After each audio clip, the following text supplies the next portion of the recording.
ഇന്ന് ക്രിസ്മസ് ആയിട്ട് നമ്മുടെ വീട്ടിൽ ചിക്കനാണ് കേട്ടോ സ്പെഷ്യൽ. അപ്പം ഞാൻ നിങ്ങൾക്ക് റെസിപ്പി ഷെയർ ചെയ്യാമെന്ന് വിചാരിച്ചു. ആദ്യം നമ്മൾ കഴുകി വൃത്തിയാക്കി കൊണ്ടുവന്ന ചിക്കനിൽ മഞ്ഞൾപ്പൊടി ഇട്ട് കൊടുത്തു, ഒരു സ്പൂൺ മുളക് പൊടി ഇട്ട് കൊടുത്തു, പിന്നെ കളറിന് വേണ്ടിയിട്ട് ഒരു സ്പൂണോളം കാശ്മീരി ചില്ലി ഇട്ട് കൊടുത്തു. ഇനി നമ്മൾ ഒരു സ്പൂൺ മല്ലിപ്പൊടി, ചിക്കൻ മസാല, ഗരം മസാല ഇത്ര ഇട്ട് കൊടുത്തു കേട്ടോ. ഇനി നമുക്കിത് ഓയിൽ ഒഴിച്ചിട്ട് നന്നായിട്ട് മിക്സ് ചെയ്ത് വയ്ക്കണം. ഇത്ര നമ്മൾ കഷ്ണത്തിലേക്ക് ആവശ്യമായിട്ടുള്ള സാധനങ്ങൾ ഇട്ട് കൊടുക്കുള്ളൂ. ഇതിനിടയിൽ ഞാൻ ഉപ്പ് ഇട്ട് കൊടുത്തിട്ടുണ്ട്, അത് വീട്ടിൽ എടുക്കാൻ മറന്നു പോയത് കേട്ടോ. ഉപ്പ് ഇട്ടുണ്ടായിരുന്നു. അത് കഴിഞ്ഞ് നന്നായിട്ട് മിക്സ് ചെയ്തെടുക്കുക കേട്ടോ. ഇനി നമ്മൾ കൈ വെച്ചിട്ടുണ്ട് നന്നായി മിക്സ് ചെയ്തെടുക്കണം. ഈ ഉപ്പും മുളകും ഇതൊക്കെ എല്ലാവരും പിടിക്കണം കേട്ടോ. മിക്സ് ചെയ്ത് കഴിഞ്ഞു. ഇനി ഇതൊരു 10 മിനിറ്റ് റെസ്റ്റ് ചെയ്യാൻ വേണ്ടി വെക്കുക. ഇനി നമുക്കിത് വറക്കാൻ വേണ്ടിയിട്ട് വെക്കുക കേട്ടോ. ഓയിൽ ഒഴിച്ച് ഞാനത് വറക്കാൻ വേണ്ടി വെച്ചിട്ടുണ്ട്. നമുക്ക് ആ സമയം കൊണ്ട് ബാക്കിയുള്ള സാധനങ്ങളൊക്കെ ശരിയാക്കി എടുക്കാം. ഇത്രയും സാധനങ്ങളാട്ടോ ഞാൻ എടുത്താണ്. അപ്പോൾ അതേ നമ്മുടെ ഓൾമോസ്റ്റ് ചിക്കൻ വറുത്ത് കോരി എടുത്തുണ്ട് കഴിഞ്ഞു കേട്ടോ. ഇനി നമുക്കത് സെറ്റാക്കിയാൽ മതി. ആദ്യം നമ്മൾ ചട്ടി അടുപ്പത്ത് വെച്ചു. നമ്മൾ വറക്കാനെടുത്ത ഓയിൽ തന്നെയാണ് കേട്ടോ നമ്മളിതിന് വേണ്ടിയിട്ട് എടുത്താണ്. ഇനി എണ്ണ ഒഴിച്ച് കൊടുക്കുക. അപ്പോൾ എണ്ണ നന്നായി ചൂടായി തന്നെ ഇരിക്കുന്നുണ്ട്, പെട്ടെന്ന് തന്നെ പരിപാടി കഴിയും. പിന്നെ നമ്മൾ ഇഞ്ചി, പച്ചമുളക്, വെളുത്തുള്ളി ചതച്ചിട്ട് കൊടുത്തു. ഇതൊന്നും മൊരിയാൻ വേണ്ടി വെയിറ്റ് ചെയ്യുക. അടുത്ത് നമ്മൾ സബോള ഇട്ട് കൊടുക്കുക. സബോള ഇട്ടിട്ട് കുറച്ച് സമയത്തെ എടുക്കും. കാരണം എന്താ വെച്ചിട്ടുണ്ടെങ്കിൽ ഒരു 5 സബോളോളം എടുത്തിട്ടുണ്ട്. അതുകൊണ്ട് തന്നെ കുറച്ച് സമയം എടുക്കും വാടാൻ വേണ്ടിയിട്ട്. കുറച്ച് ഉപ്പിട്ടിട്ട് ഒന്ന് മൂടി വെച്ച് കൊടുക്കുക. അപ്പോൾ പെട്ടെന്നാവും കേട്ടോ. ഇനി നോക്കിയപ്പോൾ അത്യാവശ്യം നന്നായിട്ട് വഴണ്ട് വന്നിട്ടുണ്ട്. ഇനി നമുക്ക് പൊടികൾ ഇട്ട് കൊടുക്കാം കേട്ടോ. ആദ്യം മഞ്ഞൾപ്പൊടി ഇട്ട് കൊടുത്തു. പൊടി ഇട്ട് നമ്മൾ അത്യാവശ്യം നന്നായിട്ട് ഇളക്കി അത് മൊരിയിച്ചെടുക്കുക കേട്ടോ. പിന്നെ അടുത്ത് നമ്മൾ മല്ലിപ്പൊടി ഇട്ട് കൊടുക്കുക.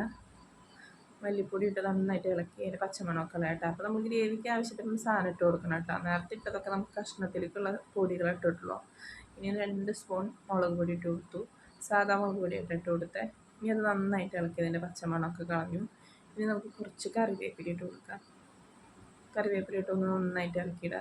അപ്പോൾ നമ്മൾ മസാലപ്പൊടി ഇട്ട് കൊടുത്തിട്ടില്ല. അപ്പോൾ ഞാൻ ചിക്കൻ മസാലയാണ് കേട്ടോ ഈ 2 സ്പൂൺ ഇട്ട് കൊടുക്കണേ. അത് കഴിഞ്ഞ് ചെറുതായിട്ട് അരിഞ്ഞ് വെച്ചിട്ടുള്ള തക്കാളിയും കൂടി ഇട്ട് കൊടുത്തു കേട്ടോ. ഒരു തക്കാളി ഞാൻ അരിഞ്ഞെടുത്തിട്ടുണ്ട്. പിന്നെ 2 കുഞ്ഞ് തക്കാളി ഞാൻ നന്നായിട്ട് അരച്ച് ജ്യൂസാക്കി വെച്ചിട്ടുണ്ട്. കുറച്ച് വെള്ളം ഒഴിച്ച് കൊടുത്തു. കാരണം ഈ തക്കാളി നന്നായിട്ട് വാടി വരണം. അല്ലെങ്കിൽ തക്കാളി അങ്ങനെ തന്നെ കിടന്ന ടേസ്റ്റ് ഉണ്ടാവില്ല കേട്ടോ. ഇത് നന്നായിട്ട് തക്കാളി വാടി വന്നിട്ടുണ്ട്. നമ്മൾ ജ്യൂസാക്കി വെച്ചിട്ടുള്ള തക്കാളി ഒഴിക്കണം കേട്ടോ. അത് ഞാൻ വീഡിയോ എടുത്തതിൽ പെട്ടില്ല, ഞാൻ മറന്നു പോയി എടുക്കാൻ വേണ്ടിയിട്ട്. ആ ജ്യൂസും കൂടി ഒഴിച്ച് കൊടുത്ത് അതിൻ്റെ ഒരു പച്ചമണം മാറോളം നമ്മളൊന്ന് വേവിക്കുക.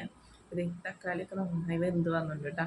ഇനി നമുക്ക് ഗരം മസാല ഇട്ട് കൊടുക്കാം. ഗരം മസാല ഇട്ട് നന്നായിട്ട് ഇളക്കി നമ്മുടെ തക്കാളി കൂട്ടന്മാരൊക്കെ ഒന്ന് ഉടച്ചു കൊടുക്കുക. ഇനി അത് കഴിഞ്ഞ് നന്നായിട്ട് ഇളക്കി കൊടുക്കുക കേട്ടോ. ഇത് നന്നായിട്ട് എണ്ണയൊക്കെ തെളിഞ്ഞിട്ട് ഇവിടേക്ക് വന്നിട്ടുണ്ട്. ഇനി നമുക്ക് കുറച്ച് വെള്ളം ആവശ്യമുണ്ട്. എന്ന് വെച്ചിട്ടുണ്ടെങ്കിൽ നമുക്ക് ഗ്രേവിക്ക് ഒരു ഇത്തിരി ചാറ് വേണ്ടേ. ചിക്കൻ വറുത്തതിനോണ്ട് ചാറുണ്ടാവില്ലല്ലോ. അപ്പോൾ ചൂടുവെള്ളം ഒഴിച്ച് കൊടുക്കാം കേട്ടോ. ചൂടുവെള്ളം ഒഴിച്ച് കൊടുത്ത് ഗ്രേവിക്ക് ഉപ്പൊക്കെ ഉണ്ടോ എന്ന് നോക്കിയതിന് ശേഷം നമുക്ക് നമ്മുടെ ചിക്കൻ ഇട്ട് കൊടുക്കാം കേട്ടോ. ചിക്കൻ ഇട്ട് നന്നായിട്ട് മിക്സ് ചെയ്യുക. ഇവിടെ കൊണ്ട് പരിപാടി തീർന്നു വിചാരിക്കരുത്. കുറച്ച് പഞ്ചസാര ഇട്ട് കൊടുക്കണം. ഒരു തുണ്ട് പഞ്ചസാര ഇട്ട് കൊടുത്താൽ മതി, അല്ലെങ്കിൽ ഭയങ്കര മധുരമായി പോകും കേട്ടോ. നമ്മുടെ എരിവും തക്കാളിയുടെ ആ പുളിപ്പൊക്കെ ഒന്ന് ബാലൻസായി വരാൻ വേണ്ടിയിട്ടാണ്. നന്നായിട്ട് ഇളക്കി കൊടുക്കുക. ഇനിയിപ്പോൾ ഇത്ര കൊണ്ട് പരിപാടി ഒന്നും കഴിഞ്ഞിട്ടില്ല. ഇനി നമുക്കിതൊന്ന് മൂടി വെച്ച് കൊടുക്കണം കേട്ടോ. ഫ്ലെയിം കുറച്ചിട്ടിട്ട് ഒന്ന് മൂടി വെച്ച് കൊടുക്കാം. എന്നാലാണ് ഈ ഗ്രേവി ചിക്കനിൽ പിടിക്കുകയുള്ളൂ. അല്ലെങ്കിൽ ചിക്കൻ വേറെ ഗ്രേവി വേറെ ആയിട്ട് കൊടുക്കും കേട്ടോ. അപ്പോൾ ഇത് നമ്മൾ തുറന്ന് നോക്കിയപ്പോൾ നല്ലോണം എണ്ണയൊക്കെ തെളിഞ്ഞ് നല്ല സെറ്റായി വന്നിട്ടുണ്ട്. ഒന്നും കൂടി ഫ്ലെയിം കൂട്ടിയിട്ടിട്ട് കൈ വിടാണ്ട് നമ്മൾ ഇളക്കി കൊടുത്തുകൊണ്ടിരിക്കുക കേട്ടോ. ഒന്ന് സെറ്റാവണ വരെ ഒന്ന് ഇളക്കി നന്നായിട്ട് കൊടുക്കുക. അപ്പോൾ ഇത്രേ ഉള്ളൂ. ചിക്കൻ്റെ പരിപാടിയൊക്കെ കഴിഞ്ഞ് കഴിഞ്ഞാൽ നമുക്കത് ഓഫാക്കി കൊടുക്കാം. മൺചട്ടിയിൽ തന്നെ ആയതുകൊണ്ട് കുറച്ച് നേരം സമയം ചൂടിരിക്കും. ഇപ്പം നന്നായിട്ടൊന്ന് മൂടി വെച്ച് കൊടുത്താൽ മാത്രം മതി കേട്ടോ. ഇനി എന്തെങ്കിലും നിങ്ങൾ ചിക്കൻ ഉണ്ടാക്കുമ്പോൾ ഇതേപോലെ ഒന്ന് ഉണ്ടാക്കി കൊടുക്കണേ. എന്നിട്ട് ഫീഡ്ബാക്ക് പറയണം കേട്ടോ.